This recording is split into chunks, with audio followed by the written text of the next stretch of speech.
Cari soci, cari amici dell'Ateneo Veneto, da parecchi giorni le sale della nostra sede in Campo San Fantin sono vuote e silenziose.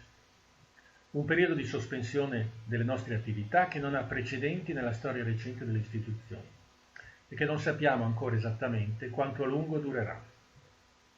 L'Ateneo è uno strumento al servizio dei cittadini. Oggi deve svolgere questo ruolo mantenendo il silenzio, come richiestoci dal nostro governo e come riteniamo sia giusto e necessario per vincere la grande sfida postaci dal coronavirus.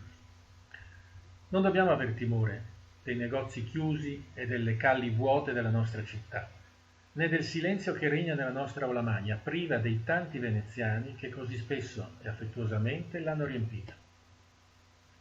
Presto finirà la quarantena della cultura e quella che chiamerei la quarantena della nostra socialità e torneremo tutti all'Ateneo con incontri ed eventi sempre più all'altezza delle vostre giuste aspettative.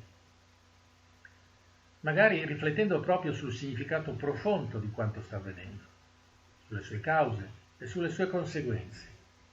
Insomma, sul senso storico che riveste quella che appare essere la prima complessa sfida di questo secolo, il primo secolo globalizzato della storia dell'umanità. Ma anche in assenza delle nostre attività pubbliche, qualcosa lo possiamo fare sin d'ora, qualcosa che ci faccia sentire più vicini gli uni agli altri.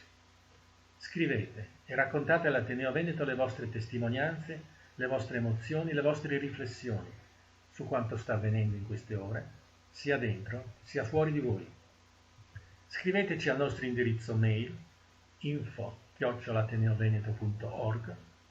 Cercheremo di diffondere i vostri racconti, pubblicandoli sul nostro sito, pubblicandoli sui social e chissà, e magari raccogliendoli in un numero ad hoc della nostra rivista.